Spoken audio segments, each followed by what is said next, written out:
He acts like Jordan when he misses a putt. Like, Golf's no different from hockey.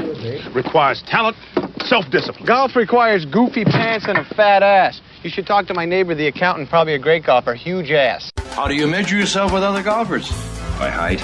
It's a very, very special honor. I'm Paula Creamer, and you're listening. Well, we're waiting.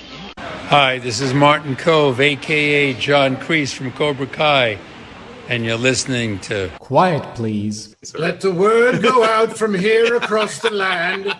Let Daddy Noonan approve. Hi, boys. Nice day for golf, ain't it? Quiet, please. Oh, you got secrets, eh? Hey, this is Shooter McGavin. You're listening to the... Hey, you guys. Hey, we're trying to have a podcast over here. Welcome once again, Quiet Please Golf Podcast. I'm Alan DeFew. I am joined with our panel of experts, and we have topics. We have things to say. I am joined, let me just go around the rotation real fast here. B.E., Brendan Elliott.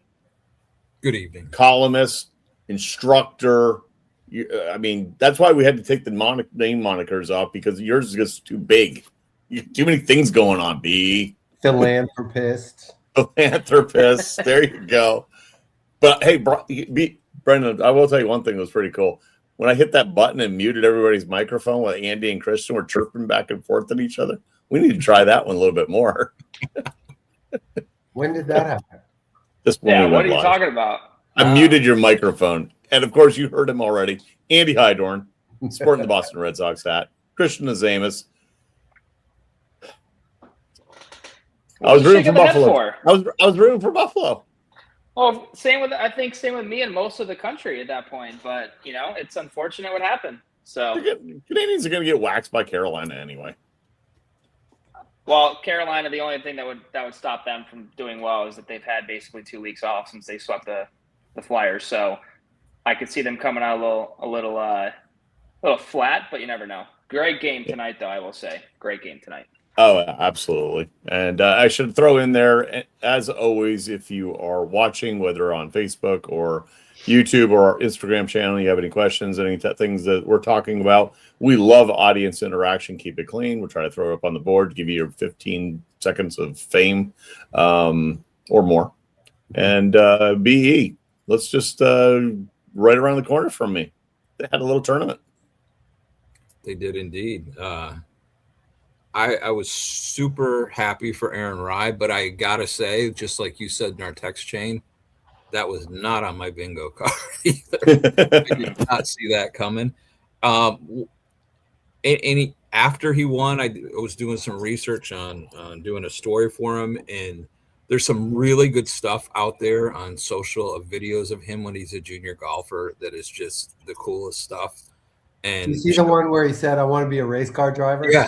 That was one of the ones. I love that. You really, when you start reading about this guy and his background and how he was brought up, and then things like Rory said, how there's not one guy in the locker room that's not happy for this guy. That just made it even more special. Now, that leaderboard was something else, man. And like I've said before, I don't like big leads. I don't like people winning by 3 or 4. I like to see Daytona 500, aerodynamic racing. And you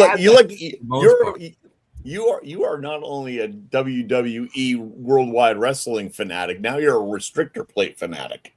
No. I've been twice, but you know what I mean. Like when a leaderboard I love stack like that. Andy, the players were complaining about it, but I'm telling you right now, that bunch leaderboard was amazing. I've never seen it. I've never seen it before. Like never. The fact that both Saturday and Sunday, guys were in the lead or a shot out of the lead that had finished 2 hours before everybody else. Yep.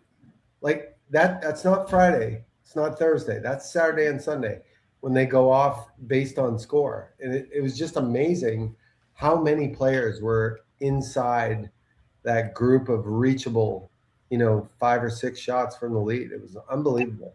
Christian, I was over in the pub. You've been there, Eagle Ridge Golf Club, Lakewood, New Jersey. And I was in the pub and I'm looking at the board and JT's zooming up the board and I'm like, you know what? He gets to -5.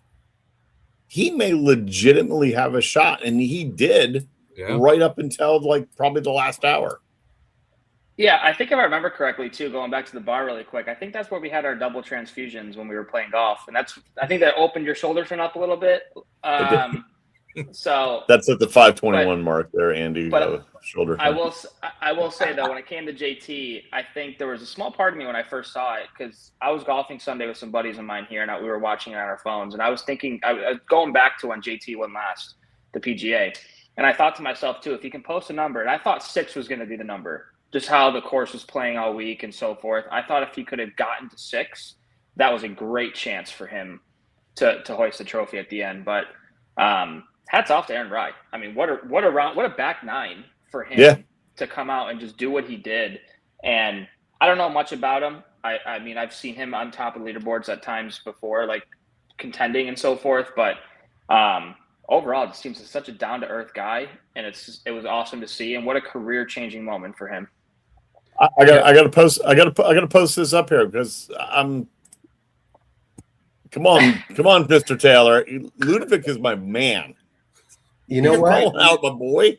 We got to start listening to Trey's comment here. 2 A's, 2 gloves. What? Come on. What are you talking 2 A's, 2 gloves. We got to start listening to his assessment of Ludwig. I mean, it's happening quite often, and I'm sure he's going to get over it at some point. But I'm not hearing it.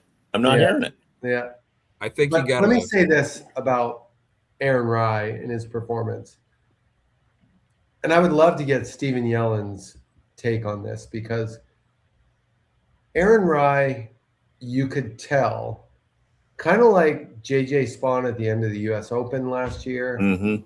You could tell while everyone else is, we always talk about being on the edge of disaster, right? Aaron Rai was never on the edge of disaster. Mm-hmm. Like, he hit nothing but lasers on that back 9. And it gets to the point where someone like that gets so dialed in, so confident, that there was nothing going to get in his way of winning that trophy. And I mean, he played unbelievable golf and deserves all the credit. So to Andy's point, and I'll go to one specific, 15, longest hole in the golf course, takes 3 wood off the box. Yep. I'm literally going, okay, and he's not a long hitter, and I'm like, okay. He was on Sunday. He hits this thing. He hits this thing in the rough. Now there might go that lead. Piped it. It was never going in the rough. Yeah. And I know that the guys on commentary mentioned that same thing, that, if he doesn't get this in the fairway, he could be in trouble. And that guy was not missing the fairway.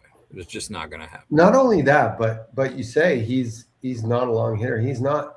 But you know what? That's the interesting thing about golf. When you're that dialed in, a guy who's not a long hitter picks up some yardage. Yep. Picks up some serious yardage. It's fun.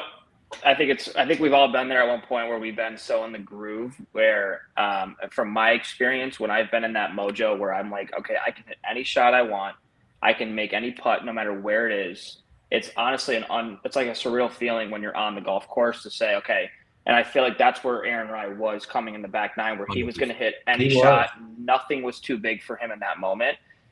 He very much kept it between him and his caddy, and he honestly made some very clutch golf swings. Who was he? I live in that putting world every day, Christian. Was he playing with Ludwig?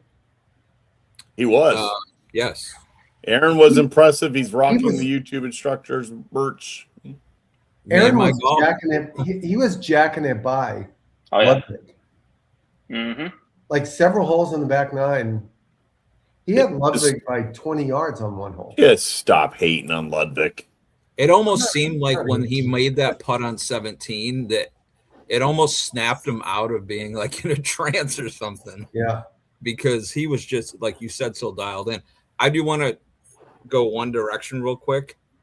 I love that golf course, and I don't understand. Amazing. I wrote about it I don't understand why we had to wait since 62 Yeah. to have a major championship there, or at least a PGA championship. But that needs to be in the rotation of either a US Open or the PGA or something. It's fantastic. So here's my armchair architect. I'm sitting there looking at the aerials, and I'm thinking actually to one of our shows where we had Stephen K on.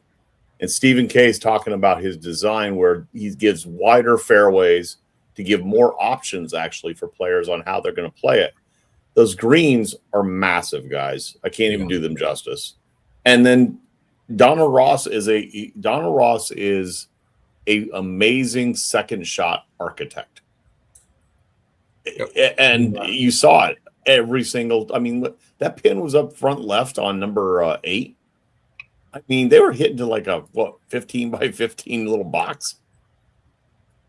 But there are people that were complaining, and we'll get to that. Might be a good segue here for Scottie making some remarks. But listen, like when you have a leaderboard that's bunched, you had 65s and 60. You had a 63 by Kurt Katayama. Yeah, that's to me it seems like a very fair golf course. It gave up some good rounds, but it also kept everybody pretty much in check, and nobody was getting to double digits. That to me is a sign of a great championship golf course. I agree. I've been very vocal on the show over the last few years that I love when golf courses challenge the top players in the world. Golfers, period. You're a professional golfer.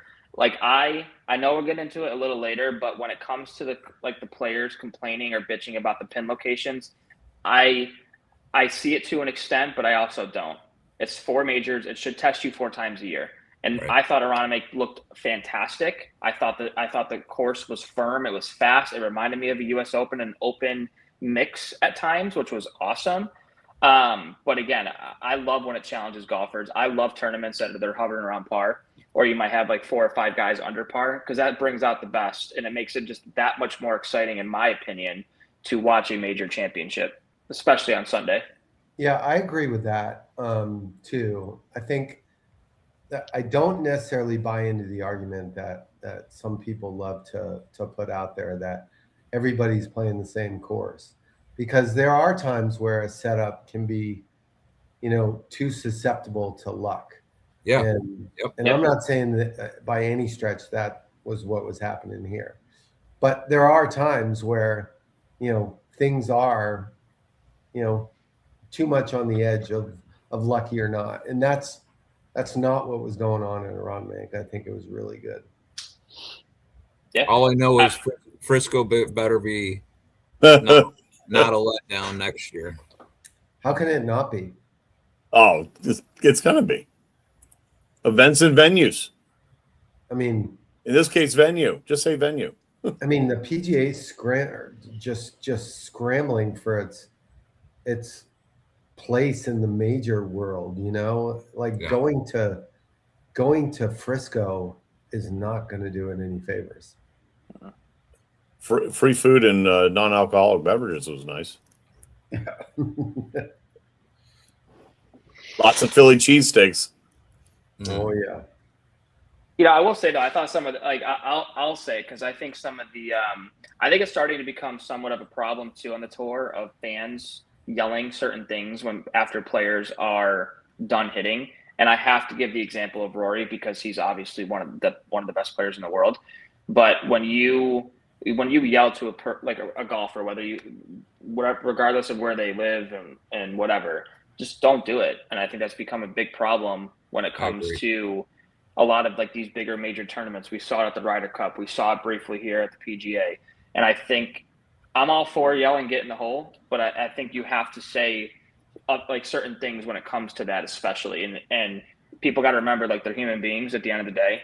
And I think Rory gets a lot of crap when it comes to just him and his likability and his image itself.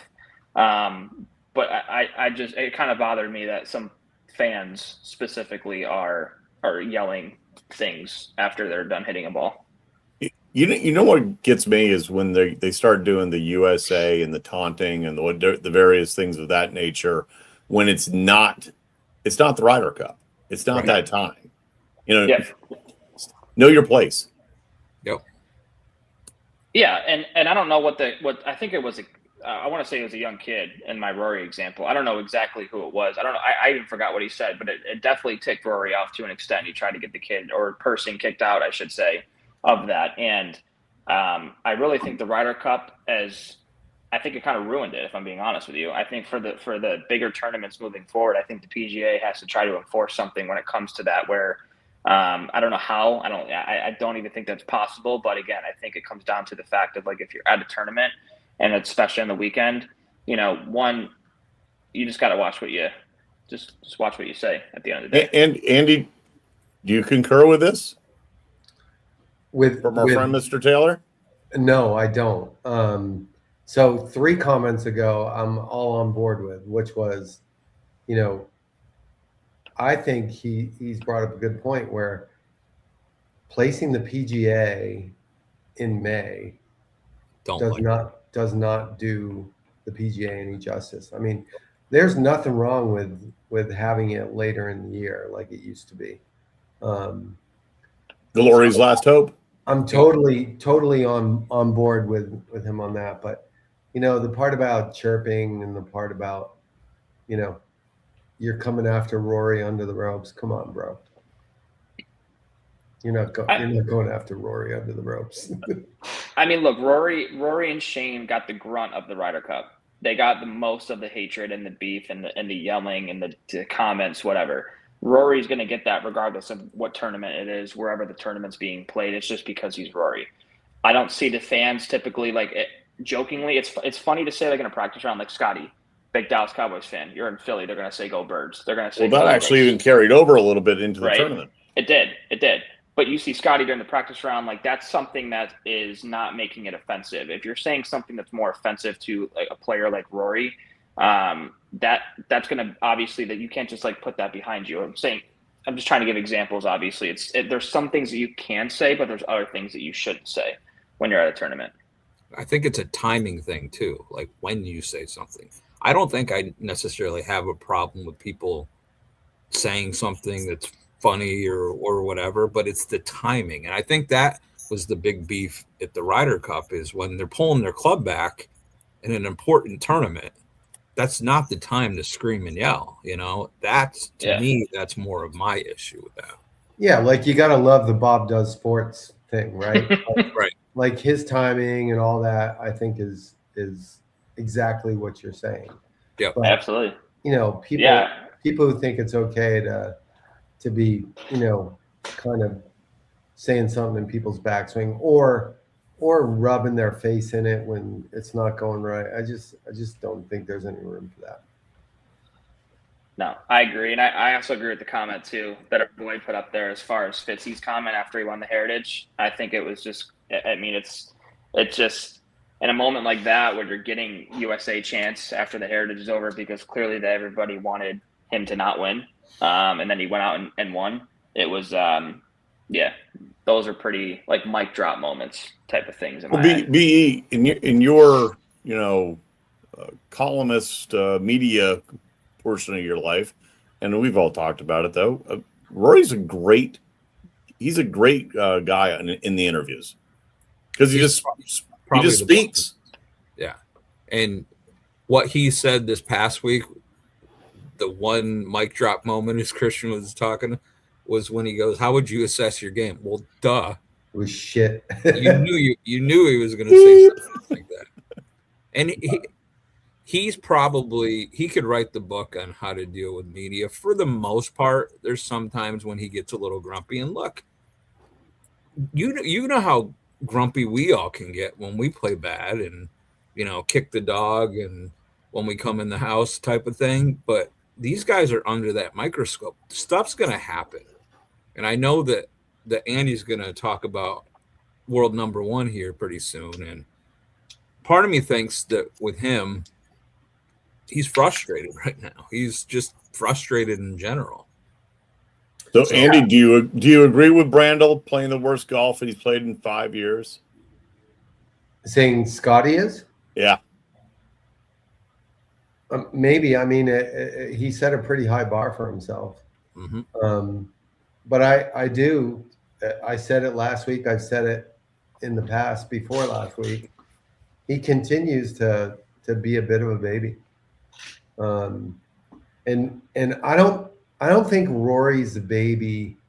I think Rory brought the whole interaction with the fans on himself because he reacted to it. He reacted to it at the Ryder Cup, and now people are going to push his buttons because of that. But Scottie, to me, is, I don't know. I don't like what I see out of him lately, both in front of the mic and on the golf course. But I'm indecisive. I get where Andy's coming from. I think when it comes to setting the bar too high, I feel like it just goes to show you what Tiger was able to do in the early 2000s and how dominant he was. Because Scottie had that small part of last year where we were sitting here. I said it himself that he had a Tiger effect on a tournament. Yeah. But Scottie is also, he's still got to win this year. He still has 6 top 10s. He's still dominating, and he's not winning. Like, he's not playing the Scottie Scheffler golf that we saw last year, but he's still having a very, very, very solid season. Being number 1 in the world, obviously number 2, I think, in the FedEx Cup behind Cameron Young. Like, he's still having a very successful year, but it's just not what we were accustomed to last season with him. Yeah, and let's be real. If this is his bad stuff, The tour better look out. Tiger's bad stuff was worse than this. Oh, absolutely. What he finished at Aronimink? I think he was tied for 14th, but he's also like back-to-back runner-up finishes. Like, every tournament he's doing that. Like, but if this is his bad golf and he's starting to make a few more putts, watch out. Tiger sat at a different bar. Set a different bar. And the longevity with Tiger was more than. I don't know. Maybe we become spoiled with when somebody gets to that number 1 spot or has a couple years like a Scottie. We all tend to, at least in our generation and older, tend to kind of wander back to the bar that was set by Tiger and think that that's how we measure everything. And I just don't think we'll ever see that level, that longevity again. But with that said, Scottie is still doing Scottie things, just not, like Christian said, just not getting the dubs, and he will. He'll probably win this week. Of course he will. When you look at the season itself, he has 10 top 25 finishes already. He's 26th in putting, and he's 29th in driving distance. I thought his driver was atrocious on Sunday, if I'm being honest. I thought his putting was worse. His strokes gained driving was good. But he didn't drive. Yeah, which is crazy because he did not drive them. He drove it. Well, the eye tests certainly tell you that, but yeah, I think I saw he was 7th strokes gained in driving. I look at some of the swings that he made at Durrell. I look at some of the swings that he made at this past week, and I just feel like sometimes, like, his drivers, it's off at times, but his putters, I think the difference clearly right now, he's not making those putts. But again, you're saying he's ranked 26th in putting. I know.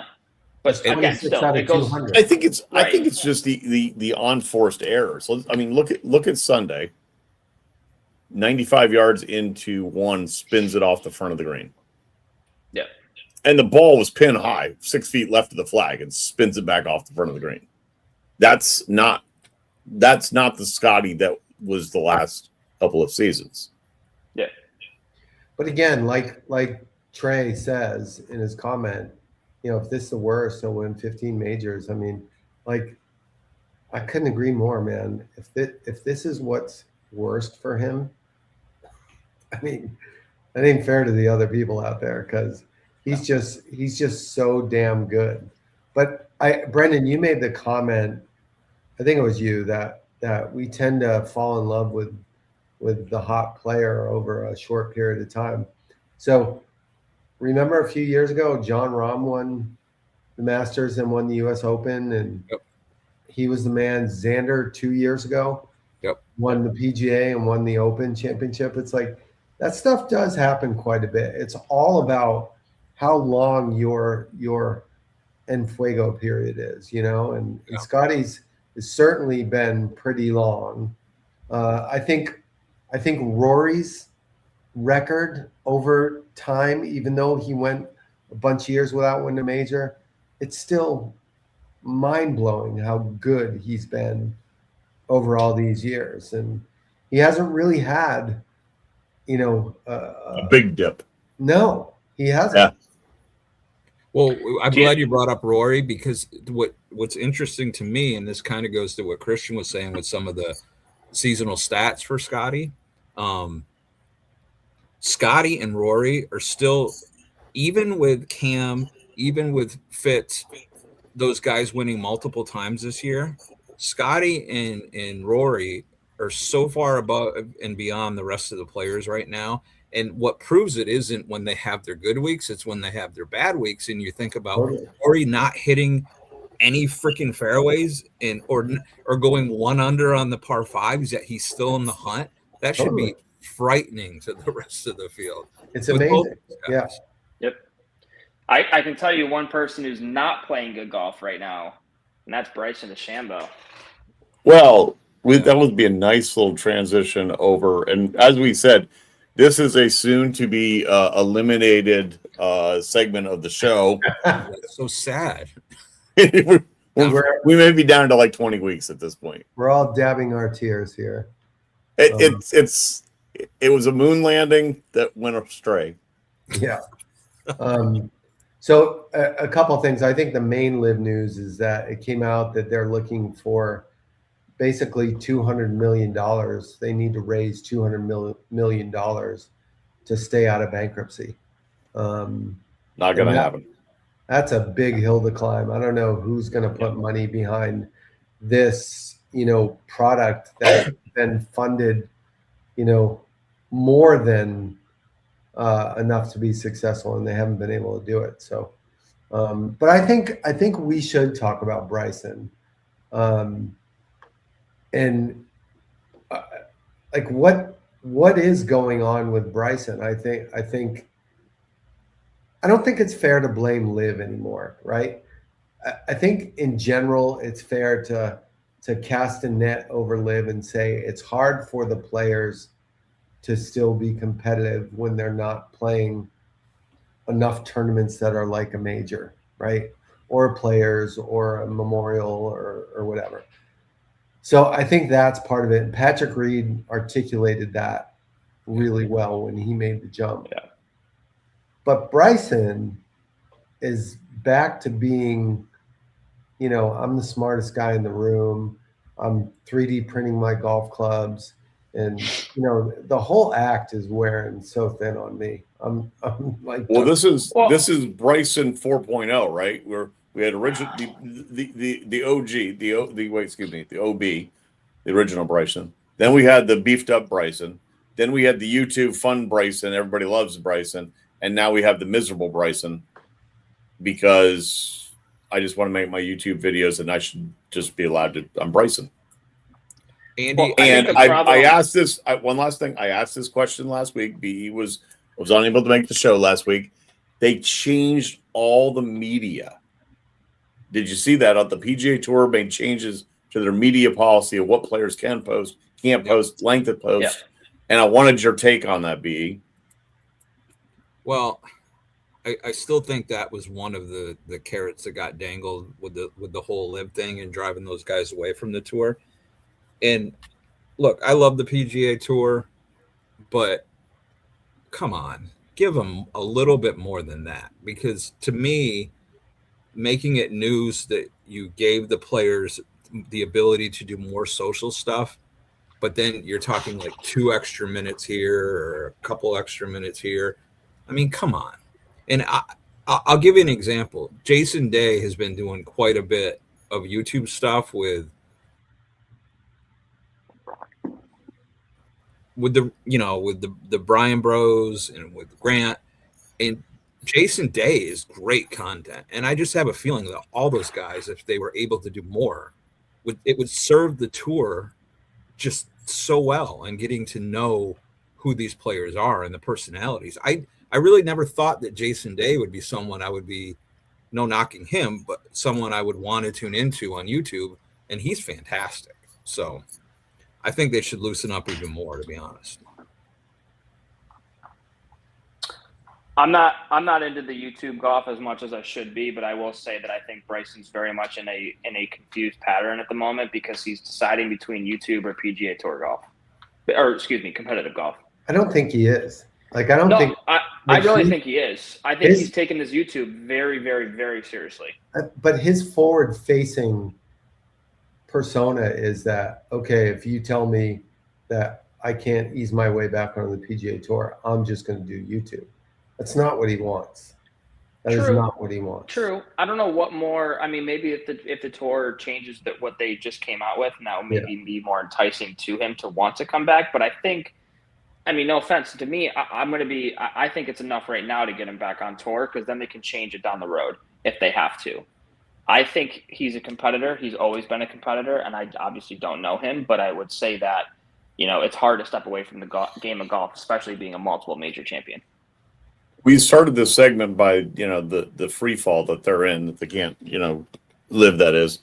But it's even more. You got Rahm and Westwood going after each other a little bit in social media.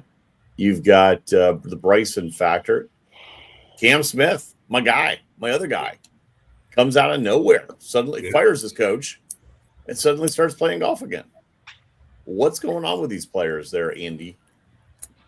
I don't know, and I'm saying that I think it's independent of their environment, right?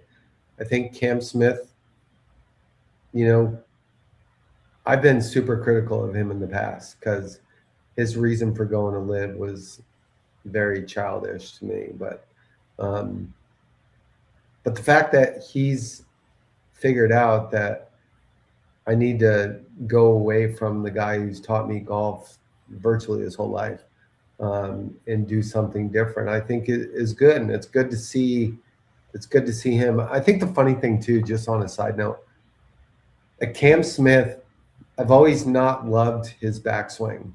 I've always not loved how he gets it, kind of across the line and not that means everything, but it is funny to hear that that's the thing that he and Claude Harmon are working on. I love everything about that. Yeah. It's my swing thought. Yeah. You guys, can I just say one thing real quick, Christian? Like this whole Bryson thing, I'm trying to see what you're saying, Andy. The LIV thing can't really be the excuse anymore, but I think it's a different LIV thing now that is affecting these guys. The fact that the gravy train's about to run out and they don't quite know what to do. So I think that's affecting the guys right now because they're trying to figure out what they're going to do with the rest of their careers. And that can make anybody hit the ball sideways, Yeah, I mean, look, I think the tour has come out, and I saw a tweet recently or on X, and it was talking about how in depth, and I should have sent it to you guys, but I didn't, and it said this would never have happened if LIV was never in the picture. The PGA would never have acclimated to the society or social media and stuff like that. That basically LIV was trying to get there. They just didn't get there, obviously. So it's interesting to see that take, obviously, but. Again, when it comes to LIV players, I've said it for a long time, you have 4 or 5 guys that can really come back and start winning on tour. Everybody else is irrelevant. Nobody else, in my opinion, outside of that, can even have a remote chance. I keep going back to Taylor Gooch because I can't stand that guy. He can't come back on tour, in my opinion. He has to go through. You see Joaquin Neiman back. Come in. Yeah, but he's one of those 4 or 5 guys that I was going to mention. I even hate to admit it, but Dustin Johnson. I mean, he can't just step right back on a tour course and come back and win against these guys. You see how Bunch Brooks is struggling right now, coming back and getting acclimated to better golf, good golf, best players in the world. So it's always funny to me to still see some guys on tour, like the Lahiri comment recently that he made or something. I forgot what it was, but I read it and I just started laughing because it was just total blasphemous in my opinion. It was hilarious to me that he was making those accusations, and I have to find it next time we speak, but it was totally hilarious to me that a guy that never even made a cut in a major can say the things that he was saying. Yeah, and I'll just add on to that. And I talked about this last week, and our friend Dr. Rick wasn't quite getting what I was saying, but The fact of the matter is, at the end of this year, there's going to be a lot of really good golfers looking for a place to play, looking for a home. Yep. And not that anybody owes any of them anything, but the fact remains that Joaquin Niemann's a professional golfer, and he's got to figure out where he's going to play golf. You know, I listed a bunch of them last week. There's Warner. Yeah, there's gonna be a lot of, you know, cards being shuffled and things being figured out, and those guys at the end of the day, whether they made the decision to go to LIV or not, they're still professional golfers, in amongst some of them anyway, amongst the best in the world. Lahiri's comments basically, he was in an interview and it basically came out and said that it's the biggest joke ever that LIV golfers want to come back to the PGA Tour, and basically says that he can list off a dozen players who would rather not play golf at all, give up the livelihood, give up the money that they're making to not go back on the PGA Tour. So when I read those and I saw that, I thought it was hilarious because Lahiri has never done anything on the tour. And yet if he doesn't come back and play golf for a living, that's another guy that you have to, what Andy just said, you know? It's just funny to me that a guy like that pulled the Taylor Gooch comment a couple years ago that said he was the best player in the world. And what about the AK thing? Like, to me, that was a great comeback story, him winning that. And granted, it's not the same as winning a tour event. But what's the story with him? Like, how does this play out for him? I don't think there's any options for him. I don't think there are. I was just about to say, DP? I mean, Trey Taylor just said about the DP, but I think the Asian tour is going to just get saturated with some of these mid-level guys that are looking for opportunities, earn some points, get up the leader, get up the world rankings, and maybe move then. There are definitely a bunch of those guys, right? Those mid-level guys. There's guys that are playing. Where's Ogletree? Yeah, there are guys that are playing on LIV, and that's been our criticism of LIV for a long time, is that they're very top heavy, right? But they're still top heavy, and there's still a lot of like really world-class players that are going to have to figure out where they're going. Andy, I had one of these, but I don't remember what it was, so I'll just see. Oh, I got one. I got one. Oh, okay. Our friend Garrick Higo. Yes. How could I have forgotten that? Who seemed to not grasp the whole idea about what does it basically take to be late for your tee time. You know, his story was like, I was 1 second late. No, you weren't. You were late. Yeah, I mean, you literally were late.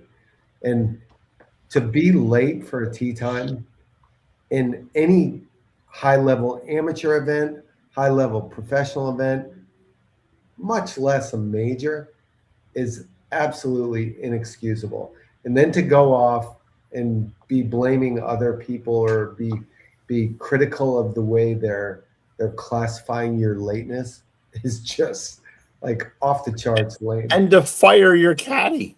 Yeah. That was ridiculous. Mm-hmm.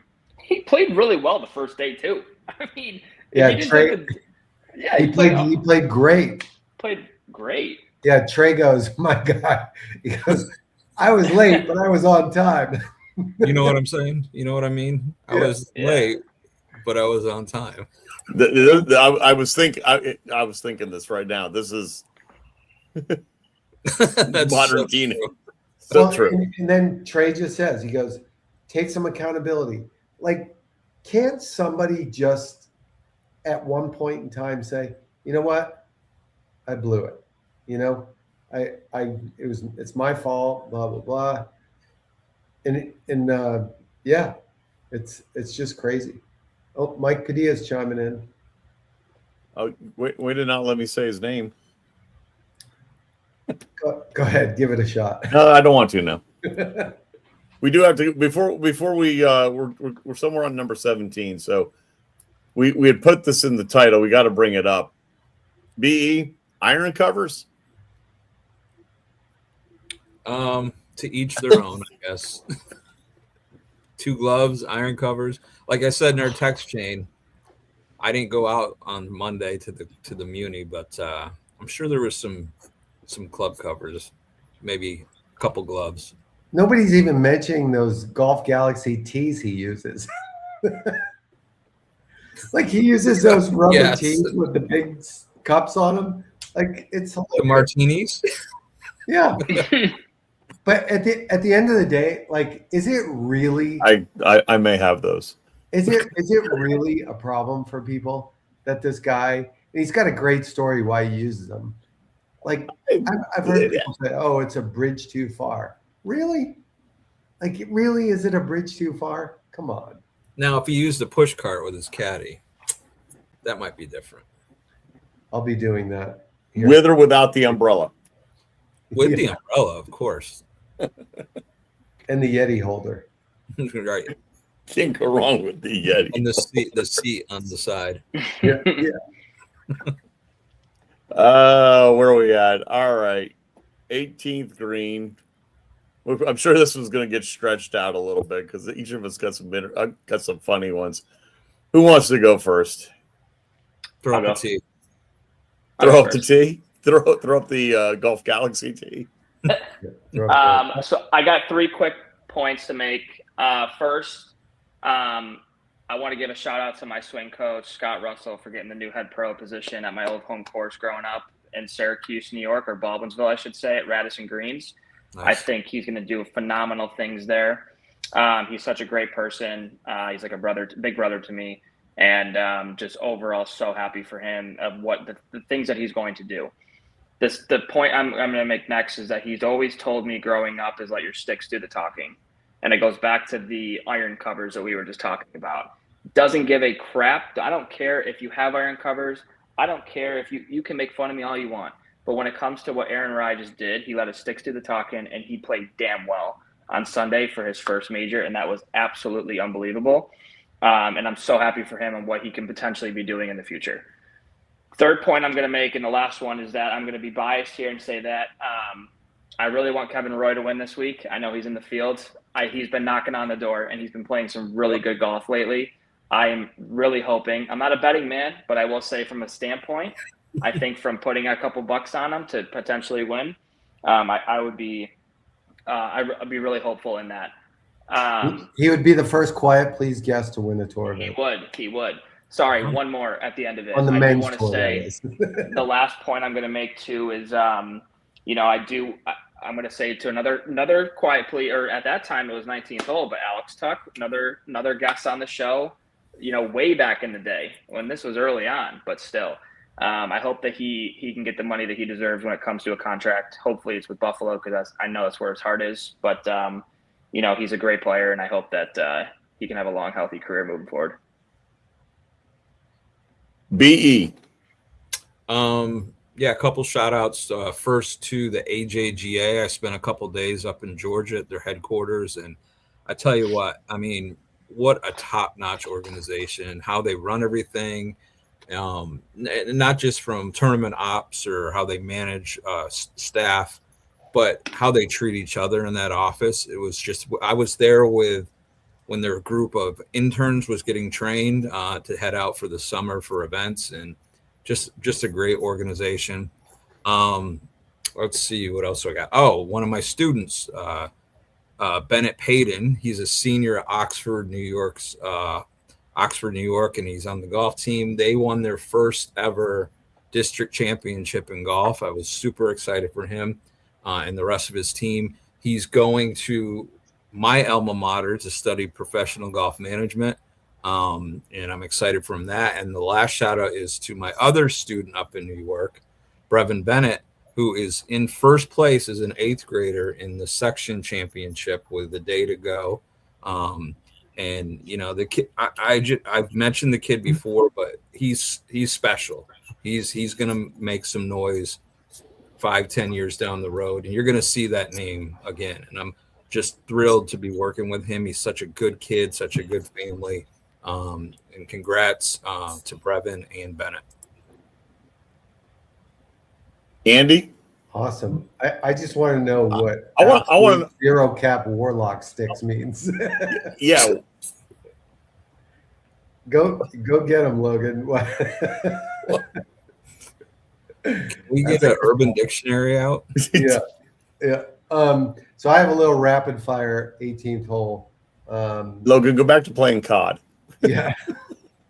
So first, 2 shout outs on Lou Graham and Jim Colbert passed away. Yes. In the last couple of weeks. 2 kind of legendary old guy golfers. So little shout out to those guys.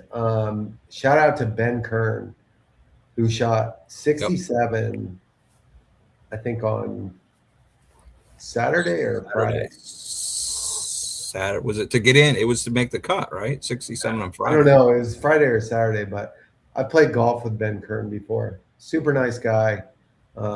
Obviously an incredible player. And he had a great showing there.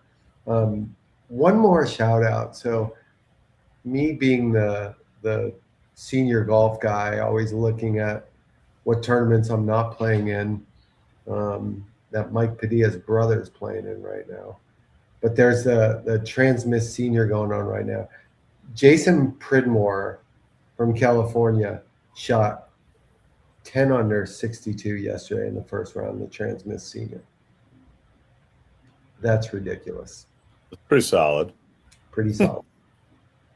That's it for me.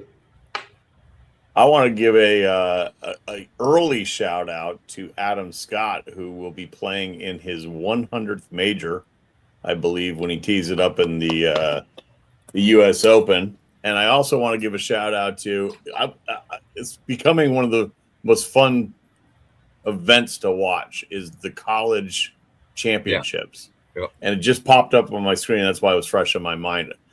Chattanooga, 11th ranked Chattanooga is punched their ticket out of regionals. So college golf is in such a good spot right now, creating a pipeline for players. Love it. Absolutely love it. Well, if they're 11th ranked, they should have qualified for nationals. Can you take me off the big screen there, Andy? Yeah.